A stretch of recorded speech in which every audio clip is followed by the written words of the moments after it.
چۆن ئازەربایجان لە وڵاتی کوردان و ناوەندێکی گرنگی فەرهەنگی کوردیەوە گۆڕا بە وڵاتێکی نامۆ بە کورد. لەگەڵمان بن.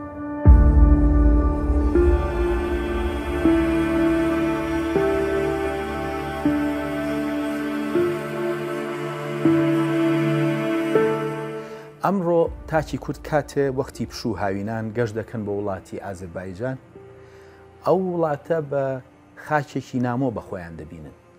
بەڵام کاتێک کە سەیری مێژوو فەرهەنگی ئەو وڵاتە دەکەین، بۆمان دەردەکەوێت چۆن بەشێک لە وڵات و نیشتیمانی خۆمان لێ بزر بوو.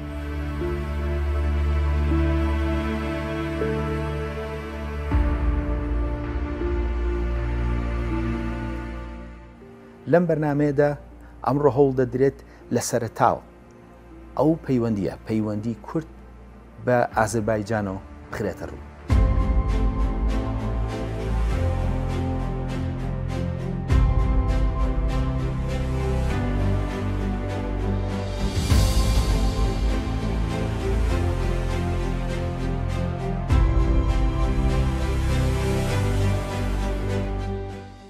لە ساڵی 330 پێش زایندا سوپای ئەسکەندەری مەسیدۆنی کە لە ڕۆژهەڵاتدا بە مەقدۆنیش ناسراوە لە نزیک شاری هەولێر سوپای فارسە ئەخمینیەکانی شکاند. ئەو شەڕە سەرەتای کۆتایی دەوڵەتی فارسەکان بوو، ساڵی دوای ئەوە کۆتایی بە ئیمپراتۆریەکان هات. ئەو کات سەرکردەیەکی کوردی مادی بە ناوی ئاتەرپاس حکمی وڵاتی مات یان کوردی دەکرد. ئاتەرپاس خۆی کورد بوو، سەرکردەیەکی گەورەی ئیمپراتۆریەتەکەش بوو. بەهۆی لێهاتووی و توانەکانیەوە توانی پەیوەندیەکی بەهێز لەگەڵ ئەسکەندەردا بپارێزێت. ئەو لەگەڵ ئەسکەندەر و سەرکردایەتی سوپای یۆنانیدا پەیوەندیەکی بەهێزی ڕاگرت و دواتر لەگەڵ ئەسکەندەردا بەیەکەوە چوون بۆ شاری سووسە و لەوێ کچەکەیدا بە شوو بە یەکێک لە جەنڕاڵە گەورەکانی یۆنانیەکان بە ناوی پێردیکا. بەوەش پەیوەندیەکی توندوتۆڵ لە نێوان هەردوو لا دروست بوو. لەوە دەچێت لەو سەردەمەدا یەکێک لە کەسایەتی هەرە گەورەکانی ڕۆژهەڵاتی ناوەڕاست ئاتەرپاس بوو بێت. هەر ئەوە ژوای کردووە کە بتوانێت ئەو پەیوەندی و کاریگەریە لەگەڵ یۆنانیەکان و ئەسکەندەردا دروست بکات. بەو جۆرە هەتاوەکو کۆچی دوایی ئەسکەندەری مەسیدۆنی، ئاتەرپاسیان توانی پەیوەندیەکی توندوتۆڵ لەگەڵ سەرکردایەتی دەسەڵاتی یۆنانیدا ڕابگرێت. ئەم بابەتە هەردوو مێژونووسان سترابۆ نزیکی 2000 ساڵ لەمەوبەر و جەستین نزیکی 1800 ساڵ لەمەوبەر ئاماژەیان پێکردووە.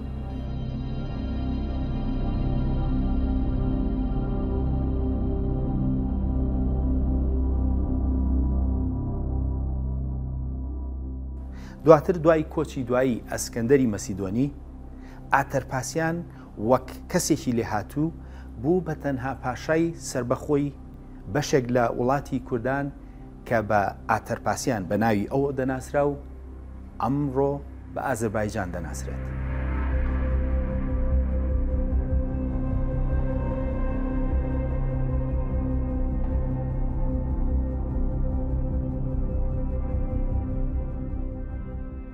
سرابۆ زیاتر لە 2000 ساڵ لەمەوبەر ئاماژە بە وڵاتی کوردان بە میدیا دەکات.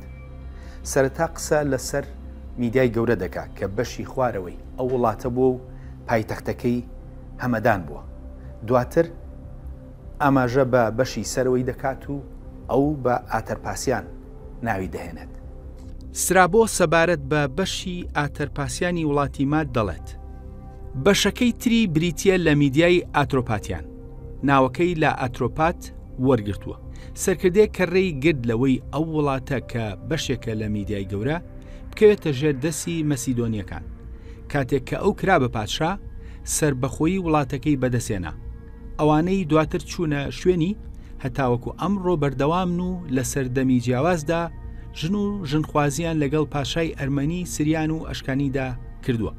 وەک دەبینرێت سرابۆ بەڕوونی ئەو ڕاستیە باز دەکات. بەڵام هۆکاری ئەم جیاکردنەوەیە هەر لە خۆیە نەبوو. پێشینێکی مێژوویی هەبوو.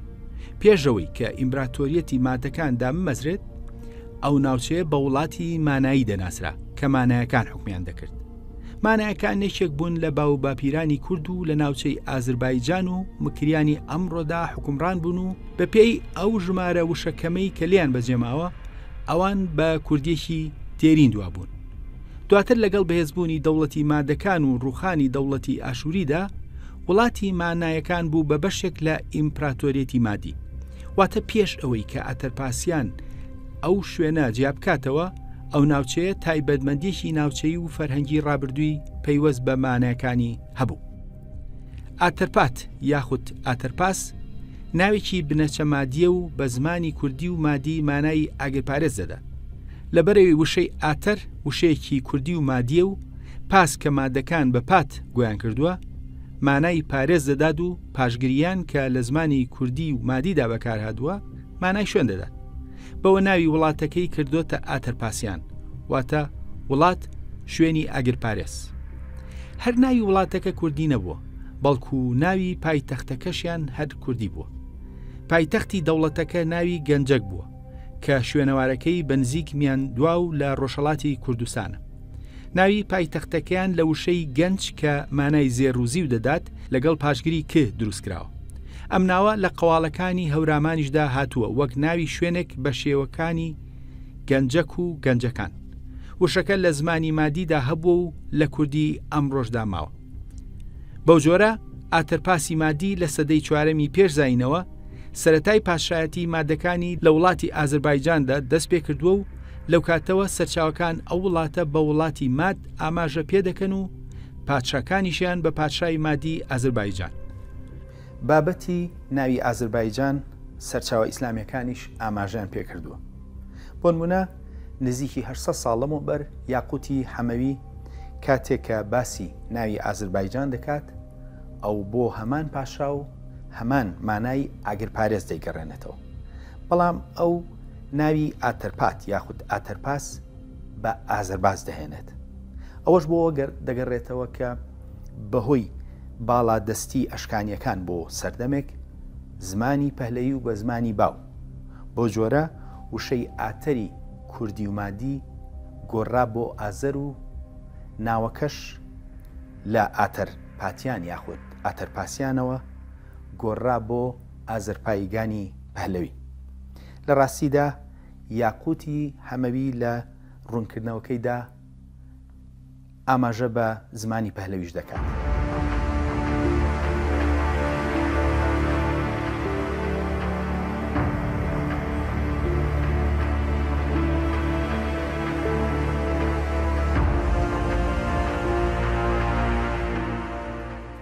هەروەها یاقوتی حەمەوی هەندێک زانیاری تریش دەدات. ئەو ئاتەرپاس دەکاتە کوڕی ئەژدەهاک. هەرچەندە ئاتەرپاس کوڕی ئەژدەهاکی دواپاشای ماد نەبووە، بەڵام دیارە لەو سەردەمەدا ئاتەرپاس بە مەبەست خۆی گەڕاندۆتەوە بۆ دواپاشای مەزنی مات ئەژدەهاک، ئەوەش بە ئامانجی بەردەوامیدان بەو بنەماڵە پادشاییە دێرینە مادیە. ئەم بابەتە دیارە دەما و دەم لە ناوچەکەدا ماوەتەوە و یاقوتی حەمەویش وە خۆی تۆماری کردو. بەڵام یاقوت ناوی ئەژدەهاک بە بیرۆست بێنێت کە شێوەیەکی تری ناوی ئەژدەهاکە لە سەرچاوە دێرینەکاندا. بەو جۆرە ئەو بەشەی وڵاتی ماد کە پێش مادەکان مانەیەکان حکومڕانیان دەکرد لەلایەن سەرکردەیەکی مادەوە حکوم کرا و سربەخۆری پایەزرا و دواتر بە ناوی خۆی کرا بە وڵاتی ئاتەرپاسیان. دواتر لە ژێر کاریگەری هاتنی ئەشکانیەکان و بڵاوبوونەوەی زمانی پەهلەویدا ناوەکە شێوە کوردیە بنەڕەتیەکەی لە دەستدا و لە ئاتەرپاسیانەوە بوو بە ئازربایجان. ئەم بابەتە لە ناو کوردی ئازربایجاندا هێندە ڕەگی داکوتا بوو وەک ئەفسانە دەما و دەم لە ناو خەڵکی ناوچەکەدا گوترابووە. مێژونووسی ئەرمەنی موسای خۆرێن نزیک 1500 ساڵ لەمەوبەر ئاماژە بە گوندی ئەژدانکانی ئازربایجان دەکات کە لەوێ خەڵکەکەی خۆیان گەڕاندۆتەوە بۆ دواپاشای مات ئەژدەهاک و ئەوان خۆیان بەنەوەی هەژدیها داناوە. ئەم بۆ چوونی خۆگەڕانەوەی بۆ هەژدیها زیاتر لە 4000 ساڵ لەمەوبەر لە ناو گوتیەکاندا بڵاو بووە کە یەکێک لە باو باپیرانی کورد بوو. بەو جۆرە ئەو چیرۆکە 1500 ساڵ لەمەوبەر لە ناو کوردانی ئازربایجاندا گوتراوەتەوە. ئەوەی مای سەرنجە بنەماڵەی سەلاحەدینی ئەیوبی لەو گوندە مێژوێەوە هاتوون کە ناوی ئەژدانکانە و ناوەکەی پەیوەستە بە دوا پاشای مادەوە، واتە ئیمپراتۆرێکی نوێی کورد کە سەلاحەدینە لە شوێنی بنەچەی ئیمپراتۆرێکی دێرینی کوردیەوە سەری هەڵهێناوەتەوە. ناوچەکە تا نزیکی 500 ساڵ لەمەوبەر بە وڵاتی کوردان لەمەڕ لە دایکبوونی سەلاحەدیندا ئاماژەی پێکراوە. هەروەک لەم سەرچاوەیەدا کە تەمەنی نزیکی 500 ساڵە و بە زمانی تورکی دەبینرێت، شوێنی لە دایکبوونی سەلاحەدین لە ئازربایجان بە وڵاتی کوردان ئاماژەی پێکراوە. بەو جۆرە وڵاتی ئاتەرپاسیان لەلایەن بنەماڵەیەکی کوردی مادەوە حکم دەکرا و ئیتر وردە ناوی مات لە بەشەکانی تری کوردستاندا کەم بوو و زیاتر لە وڵاتی ئاتەرپاسیاندا مایەوە. ئەوەش بۆ ئەوە دەگەڕایەوە کە مادەکان بنەماڵەیەکی حکومڕانی کورد بوون و نەتەوە نەبوون.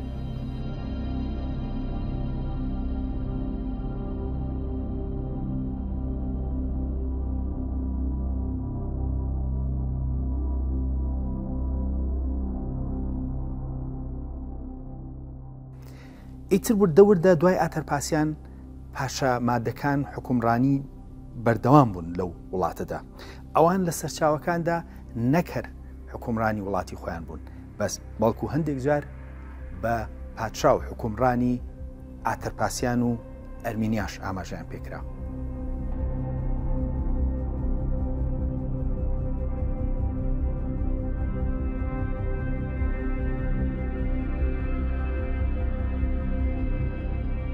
سەرچاوەکان لەسەر ئاتەرپاسیان پچڕن و ناتوانن ناوی هەموو پاشا و ڕووداوەکانمان بۆ بخەنە ڕوو.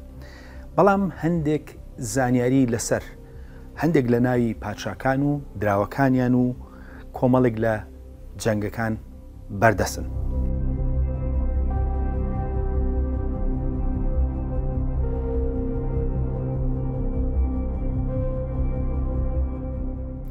دوای ئاتەرپاس ئەو پاشایی کە لە سەرچاوەکاندا ناوی هاتووە پاشایەکە بە ناوی ئەرتەبازان یاخود ئەردەبازان. ئەم پاشایە لە سەدەی دووهەمی پێشزاینیدا حکومڕانی وڵاتەکەی کردووە. دواتر دەسەڵاتی شانشینەکەی و قەڵەمڕەوی فراوان کردووە بەرەو ناوچەکانی قەوقاس. هەر لەبەر ئەوەشە لە سەرچاوەکاندا بە پادشای ئاتەرپاسیان و ئەرمینیا ناوی هاتووە. ڕووداوی مێژووی فراوانکردنی دەسەڵاتی کورد بۆ قەوقاس لە ناو کوردانی ئازربایجاندا دەما و دەمگێڕاوتەوە و لە سەرچاوەی کوردیدا ئاماژەی پێکراوە.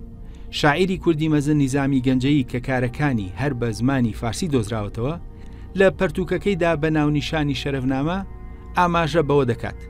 نیزامی شاعیر و پیرمەندێکی مەزن بووە و نزیکی 800 ساڵ لەمەوبەر ئاماژە بە پاشایەکی کوردی ڕەگەزمات دەکات بە قسەی خۆی بەناوی دەواڵی کەشان بەشانی ئەسکەندەری مەسیدۆنی سەرکردایەتی سەربازی ئەرمەنی و کوردی کردووە لە دژی ڕووزەکان لە ئەبخاز کە ئێستاکە نیمچە دەوڵەتێکی سربەخۆی قەوقازە. دیارە ئەم ڕووداوە مێژووی هاوکاری ئاتەرپاس بۆ ئەسکەندەر دەما و دەم لەناو کوردانی ئەو ناوچەیەدا جێڕاوەتەوە و دواتر نزیکی 800 ساڵ لەمەوبەر نیزامی گەنجەیی بەو شێوەیە تۆماری کردو و زیاتر بە شێوەی داستانی شعری گێڕاوێتەوە. نیزامی دەواڵی کە هاوخوێنی بووە لەو داستانەدا وەک پاڵەوانێکی گەورە چەندی جار ئاماژەی پێدەکات و هەموو خەسڵەتەکانی ئازایی و مەزنی دەداتە پاڵ ئەم پاشا کووردە ئازەربایجانیە. لە شوێنێکدا وەرگێڕانی شعرە فارسیەکەی نیزامی دەڵێت دەواڵی شۆڕەسوارێکی دلێر بوو، پشتێنی ئەو لە چەرمی شێر بوو. یان لە وەسفی دەواڵیدا نیزامی دەڵێت لە ئەبخازە کوردی مادی نەژات کە جەنگی ڕۆستەمی لە یاد نەچوو بوو. گرنگی ئەم بەڵگەنامەیە ئەوەیە کە لەلایەن شاعیرێکەوە نووسراوە خۆی خەڵکی گەنجەی ئازربایجانە و لە یەکێک لە شعرەکانیدا دەڵێت کە دایکم خانەدانێکی کورد بووە. ئەو نەیگوتووە کە باوکم کورد نییە، بەڵام باوکی زوو کۆچی دوایی کردووە بۆیە ئاماژەی پێ نەکردووە. ئەو دوای کۆچی دوایی زووی باوانی لەلایەن خاڵا عومەرە کوردەکەیەوە بەخێوکراوە. ئەمڕۆ تورکە ئازەری و فارسەکان لە هەوڵدان ناسنامەی ئەم شاعیرە کوردە مەزنە جیهانیە بشێوێن و یەکێکیان لە هەوڵی هەڵبەستنی تورکی بوونیەتی و ئەوی تریان لە هەوڵی ئەوەدایە کە بیکاتە ئێرانی و فارس. هەروەها مەزارگەیەکی گەورەی لە ئازربایجان بۆ دروستکراوە و وێنەی لەسەر دراوی ئەو وڵاتێ. بەڵام هەندێک سەرچاوی فارسی هەوڵیان داوە پاشای کوردی مادی نەژات کە نیزامی ئاماژەی پێکردووە بیکەنە کوردی عادی نەژات واتە نەوەی عات.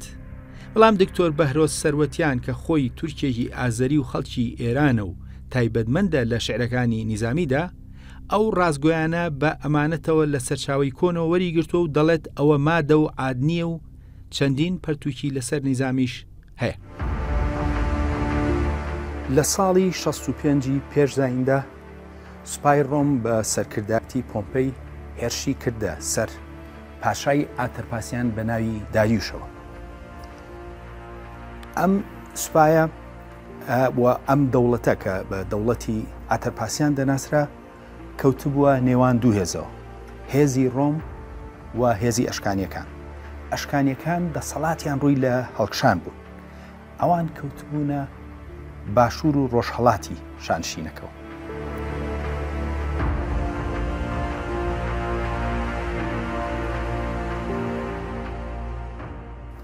سەرەتا بە هاوکاری ئەشکانیەکان ئاتەرپاسیان سوپای ڕۆمی لە ناوچەکە دەرکرد، بەڵام دواتر هاوپەیمانێتەکان گۆڕان. ئاتەرپاسیان هاوپەیمانێتێکی پتەوی لەگەڵ ڕۆمەکاندا بەست.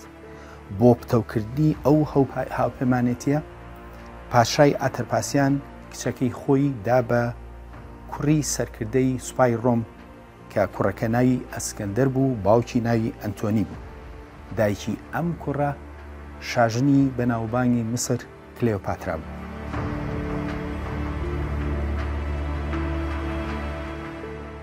پادشای ماتی ئاتەرپاسیان کە ناوی ئەرتەواز بوو بە هاوکاری سوپای ڕۆم توانی بەسەر ئەشکانیەکاندا سەرکەوێت و دەسەڵات بەدەستبێنێ. بەڵام دواتر سوپای ڕۆم بە سەرکردایەتی ئەنتۆنی دەبوو سوپاکان لە ناوچەکە بکشێنەوە.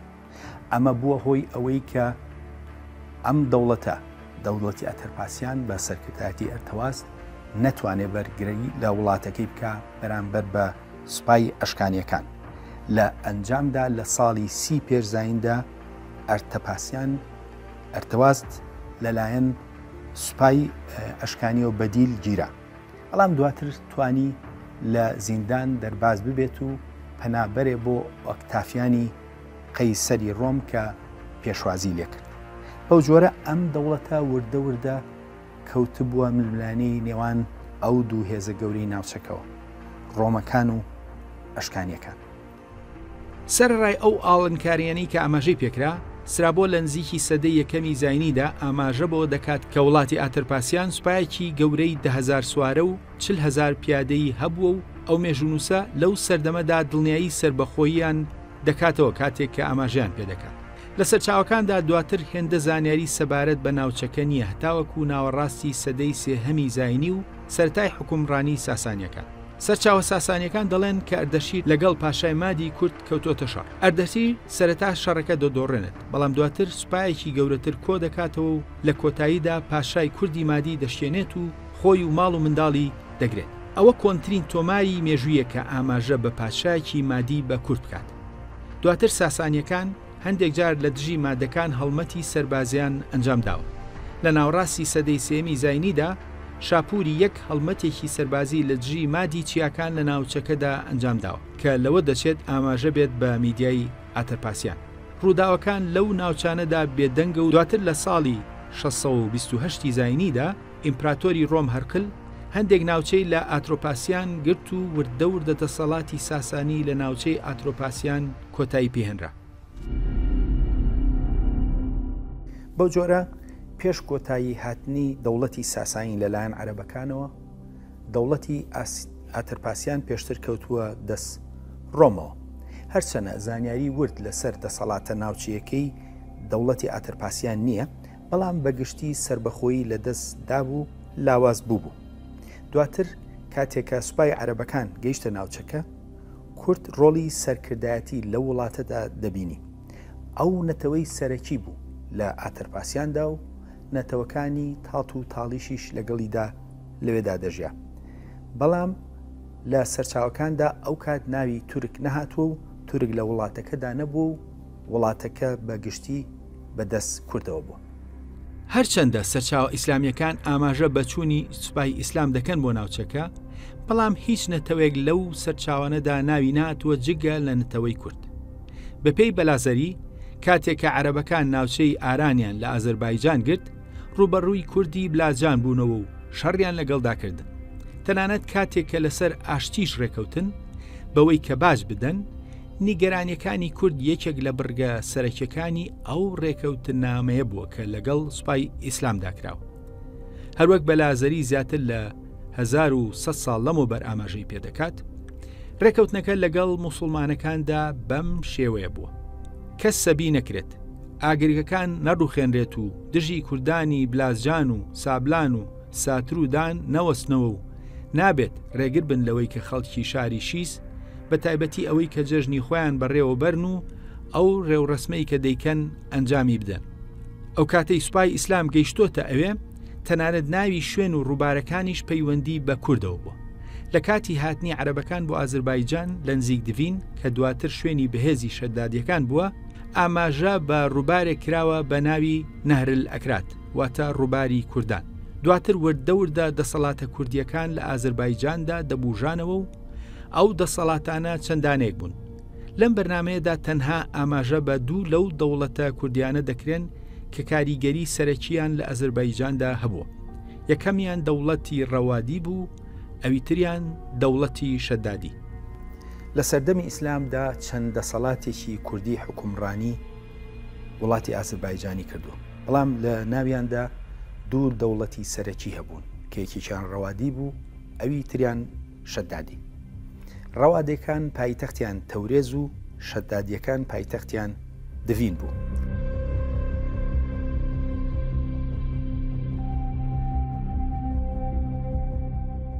ئەم دوو دەوڵەتە بەیەکەوە حکومڕانی هەموو خاکی ئازەربایجانیان دەکرد، واتە کۆماری ئازەربایجانی ئەمڕۆ و ئەو ئازەربایجانەی کە ئەمڕۆ لە ناو ئێراندایە. حکومڕانی ئەم دەوڵەتە کوردیانە بە شێوەیەک بوو کە میری دەوڵەتی ڕەوادی لە سەرچاوەکاندا بە ساحیبە ئازەربایجان واتە خاوەنی ئازەربایجان ناوی هاتووە. با لە دەوڵەتی ڕەوادیەوە دەست پێ بکەین. دەوڵەتی ڕەوادی پایتەختەکەی شاری تەورێز بوو، لە ناوچەکانی ئەردەبیل، مەراغا، ورمێ و چەند شوێنێکی تردا حکومڕان بوو. پێش دامەزرانی دەوڵەتەکەیان، ڕەوادیەکان بنەماڵێکی کاریگەر بوون لە ئازەربایجان و دواتر سەرکردەکان لەلایەن عەباسیەکانەوە لە سەدەی نۆهەمدا لەبەر بەشداری لە یەکێک لە بزوتنەوەکانی دژی عەباسیەکاندا لە بەغدا بەدیل دەگیرێت و دواتر بەردەدرێت.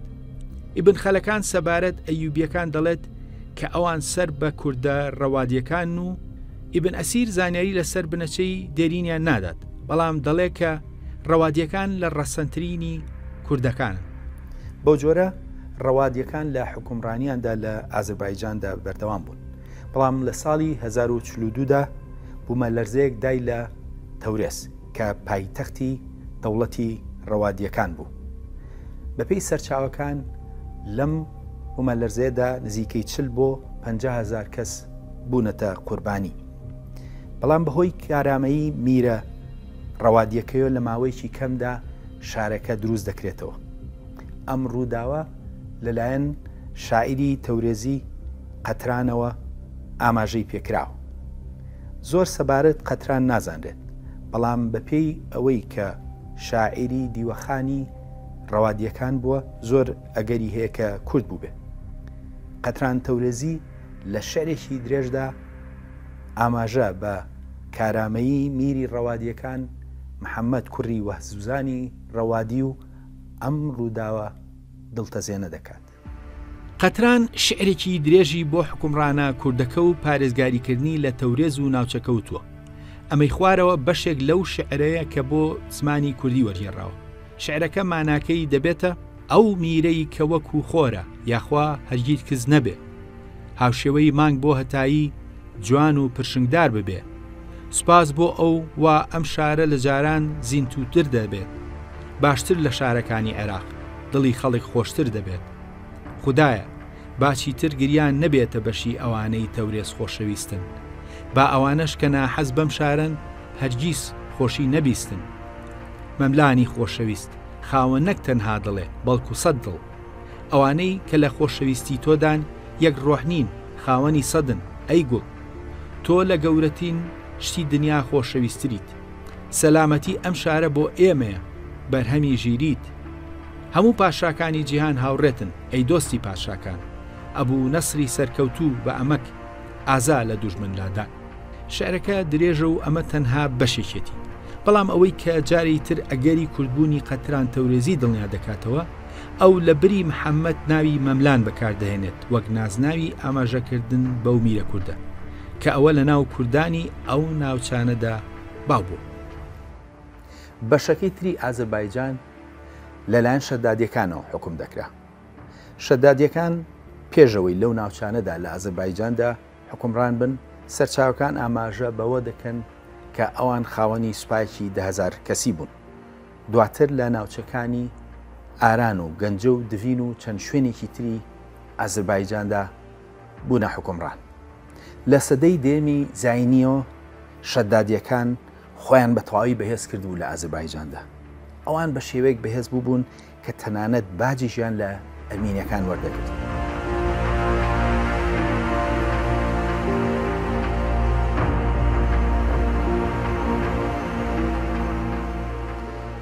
سەرچاوەکاندا ئاماژە بە میری ئەم دەوڵەتە کوردیە دەوڵەتی شەدادی کراوە بەڵام دوانیان حکومڕانی زۆر بەتوانا بوون.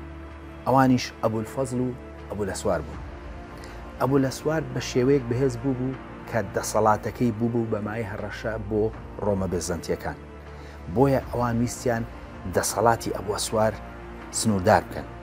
ئەوان هێرشێکیان کردە سەر ئەو دەوڵەتە کوردیە بەڵام سوپای ڕۆمە بێزەنتیەکان بە شێوەیەکی زۆر خراپشکان. میرانی شەدادیەکان هاوشێوەی ڕەوادیەکان خەڵکی خوێندەوار و فەرهەنگی بوون و ناوچەکانی ژێردەسەڵاتیان لە ئاوەدانیدا بوو. هەتاوەکو ئەمڕۆ پاشماوەی تەلاری شەدادیەکان لە ئازەربایجان ما و تەنانەتێکێ لە دەرگای قەڵاکان کە ناوی ئەو میرە کوردەی لەسرە لە وڵاتی جۆرجیا هەڵگیراوە. ئەم دوو دەوڵەتە هەردووکیان لە ڕووی فەرهەنگی و تەلارسازیەوە بووبوونە هۆی بوژانەوەی ئازەربایجان بەڵام سەرەتای هەڕەشەی جدی بۆ سەر دەسەڵاتیان هاتنی خێڵە تورکمانیە عراقیەکان بوو. ئەمانە سەرەتا لە دوای ساڵی 1925ەوە لە ئازەربایجاندا دەرکەوتون. ئەوان سەر بە دەسەڵاتی سەلجوقیەکان بوون. میری ڕەوادی وەسوزان ویستی سوودیان لێوەربگرێت بۆ بەهێزکردنی دەسەڵاتی بۆ مەبەستە ژنی لێهێنان. ئەو هەنگاوەی میری ڕەوادی بوو بە مایی نیگەرانی و تێکدانی پەیوەندی لەگەڵ میری شەدادی کورد ئەبوو حەسەنی لەشکری. خێڵە تورکمانیەکان کێوی بوون و خەریکی ڕاوڕوود بوون لە ئازەربایجاندا. بەهاتنی تورکە غوزەکان هێندەی تر لە ئازەربایجاندا بەهێز بوون. ئەوە وای کرد کە میری ڕەوادی بە هاوکاری ئەبوو هیجای کوڕی ڕەبیبددەولەی برازای بەیەکەوە هێزیان بکەنێ یەک و بکەونە شەڕ لەگەڵ خێڵە تورکەکاندا و لە ئازەربایجاندا دووریان خستنەوە. بەڵام گروپێک لە تورکمانی عراقیە مابوون لە ناوچەی ورمێ کە کەوتبوونە وێرانکاری لەو ناوچانەدا. ئەو وای لە وەهزوزان کرد کە کۆتایی بە خێڵە تووشیەکان بهێنێت لە ناوچەی ورمێ و هەموو ئازەربایجانیشدا. ئەم هەنگاوە وای کرد کە پەیوەندی نێوان ڕەوەندی و شەدادیەکان باش ببێتەوە و تەنانەت میری ڕەوادی خۆی سەردانی میری شەدادی کرد و قەتران تەورێزی لە شعرێکی درێژدا ئاماژە بەو بینینە گرنگە دەکات و سەرچاوەکان ئاماژیان بەو شعرە کردووە. هێندەی پێم کرا ئەم شعرم لە ناو دیوانەکەیدا دۆزیەوە کە ئاماژە بە دادوەری میری شەدادی دەکات کە ئەو بەشا ئاماژەی پێدەکات نەک بەمیر. ئەمە شعرەکەی قەتران تەورێزیە بەڵام دڵنیا نییە کە ئەو شعرە مێژویە بێت کە سەرچاوەکان ئاماژیان پێکردو. شای شەدادی هەمیشە بە بەختی خۆی شادە لە پاشاییە وەک پەروێزە و بۆ نەیارەکانی وەک فەرهادە لە جوانی و بەرزی کۆڕی پاشاییدا وەک فەرخار و نەوشادە دژمنانی لە ساڵ و ماگدا دڵتەنگن کەچی ئەو ڕۆژ و شەو شادە هەمیشە کارەکانی ئەو بەخشندەی و دادگەریە هەرچی پێویستە بۆ شاهان خوددا پێی بەخشیوە گیانی نارانی لە بەندی غەمدا نوقمە گیانی هەوادارانی هەمیشە شاد و ئازادە با هەتا ئاو و ئاگر و باهن ئەو بمێنێت چون هەم شێرە و هەم شاه و هەم شۆڕە سوار و لێهاتوو. بەو جۆرە قەتران لە شعرەکانیدا ئاماژەی بە میرانی شەدادی و مەروانی کردووە و ئەو ڕووداوە گرنگەی لە مێژوودا تۆمار کردووە. لە ناوەڕاستی سەدەی 11 دەوردە تورکە سەلجوقیەکان هێرشیان بوو ئەم دەوڵەتە کوردیانی ئازەربایجان بردوو و خستویانە ژێر باجەوە. دواتر لە دوای سەدەی 12 تورکەکان کۆتاییان بە دەسەڵاتی ئەم دەوڵەتە کوردیانە هێناوە. لەو ڕۆژەوە تورک دەسەڵاتی لەو وڵاتەدا ڕووی لە هەڵکشان بوو و ژمارەشیان زیادی کردووە.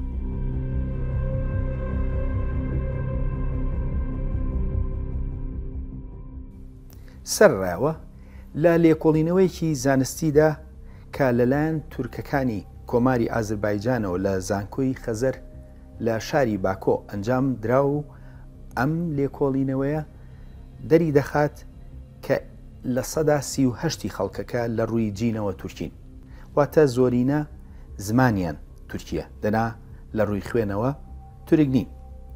ئەم لێکۆڵینەوە ئاماژە بە کورد ناکات، بەڵام بەپێی لێکدانەوەی زانیاریەکان کورد هێشتا بەشێکە لەو زۆرینەی کە لە 54 خەڵکەکەن. ئەبێ ئەوەش بزانرێ ئەم لێکۆڵینەوەی زانستیە لە نایەن تورکەکان خۆیانەوە کراوە و لە ناو وڵاتی ئازربایجان کە کۆمارەکەی و لە ناو ئازربایجانی وڵاتی ئێران و تورکانی داخستاندا کراوە. ئەمانە هەمووی ئەوە ڕوندەکەنەوە کە هێشتا تورکەکان لە ڕووی خوێنەوە بە پێی ژمارە هێشتا کەمینن لە ئازربایجاندا. بەو شێوەیە سەرڕاوی کە کورد زۆری نەبوون لە وڵاتەدا، بەڵام دەسەڵاتە کوردیەکان وردە لە ئازربایجاندا کەوتونەتە ژێرفشاری تورکەکانەوە. لە ڕاستیدا بنەماڵەی سەلاحەدینیش کە خۆیان ڕەوادی بوون لەو هەلومەرجەدا ئازربایجانیان بەجێ هێشتووە و ڕویان کردووەتە بەختا و دواتر تکریت. بەڵام هەر پەڕێکی مێژووی دێرون و ڕووداوەکان دەکەیتەوە، ئازربایجان بە هەموو پێوەرێک وڵاتی کوردی بووە. بۆ نمونە شاری تەورێز لە سەرچاوەکاندا ناوە کوردیەکەی بە شێوەی تەورێز ئاماژەی پێکراوە و ئاماژەش بەوە کراوە کە تورک و فارسەکان دەیکەنە تەبریز. ئەمە لەلایەن سەر تۆماس هێربرت کە لە ساڵی 1638دا پەرتووەکەی چاپ کردووە دڵنیا کراوەتەوە. ئەو شارەکە بە تەورێز ناو دەهێنێت و دەڵێت تورک و فارسەکان دەیکەنە تەبریز، واتە ئەو کات ناوی تەورێزی کوردی زاڵ بووە. هەروەها ئەو گەڕۆکە ئەنلیزە بە کوردستان و کوردینا یان کوردیان ناوی تەورێز دەهێنێت. ئەوە هەر لە خۆیەوە نییە، شارەکە پایتەختی دەوڵەتی ڕەواتی بووە و شارێکی کوردی بووە، هەر لەبەر ئەوەشە بەو شێوەیە ناونراوە. هەروەها گەڕۆکی فەڕەنسی ژان شاردین لە ساڵی 1673دا بە تەورێز ناوی هێناوە، هەر وەک لە وێنەکەدا دەمینێت، بەڵام لە ژێرەوە فارسیەکەی نووسراوە تەبریز. هەتا وەکو ئەم ڕۆژ مەزارگەی میرە ڕەوادیە کوردەکان هێشتا لەو شارەدا ماوە.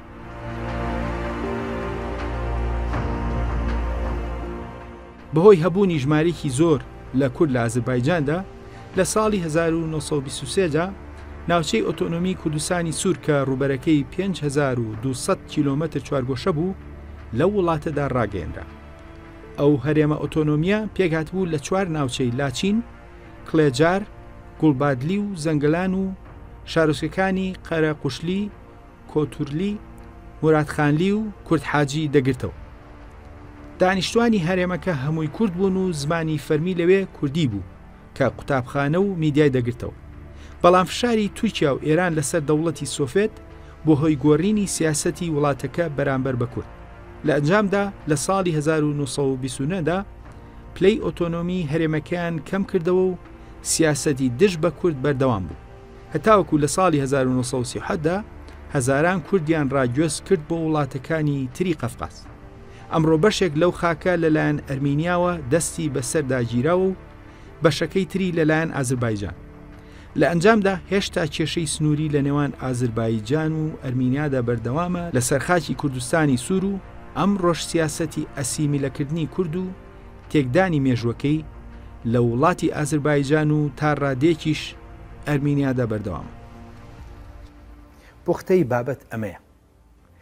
ئاتەرپاسیان وڵاتی کورد بوو و ئەو وڵاتە لەلایەن پاشای کوردی مات ئاتەرپاسەوە دا مەزراوە و ناوی ئازربایجانی ئەمڕۆ هەر گۆڕاوی ناوی ئاتەرپاسیانی کوردی مادیە. پێش ئەو مێژوەش وڵاتەکە لەلایەن مانایە کوردەکانەوە حکوم کراوە.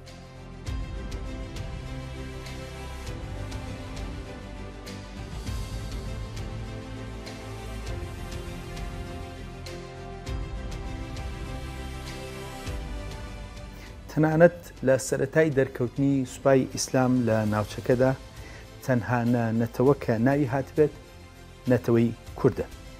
دواتر لەگەڵ دروستبوونەوەی دەسەڵاتەکان لە وڵاتی ئازەربایجاندا دوو دەوڵەتی سەرەکی کوردی، ڕەوادی و شەدادی و چەند دەوڵەتێکی کوردی ناوی هاتووە.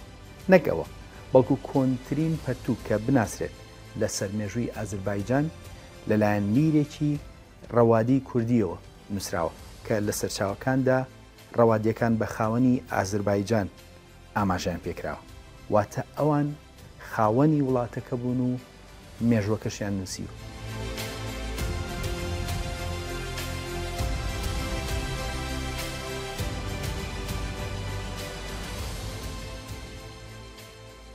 مێژووی ئازەربایجان ئەوەمان بۆ دەخاتەڕۆ کە کورد نەتەوەی سەرەکی ڕۆژهەڵاتی ناوەڕاست بووە.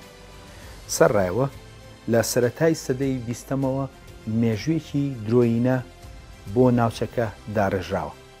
لەو مێژوەدا بەمەبەست کورد لە ڕووداوەکان دەرهێنراوە، بەڵام کاتێک دەچیتە سەر بەڵگەنامە مێژوویەکان ئەو مێژوە دێرینەی کورد دەکەوێتە ڕوو. بەرنامەی خۆناسین لە هەوڵی ئەوەدایە کە ئەو مێژووە پاڵپشکراوە بە بەڵگەی زانستی بە خۆمان و نەوەکانمان بناسێنێت. ئەوەش بە ئامانجی خۆناسین وەک ئەوەی کە هەبووین و هەین، نەک وەک ئەو ڕوخسارە درۆینەی کە لە 100 ساڵی ڕابردوودا بۆمان دروستکراوە. تا بەرنامەیەکی تر خواتان لەگەڵ.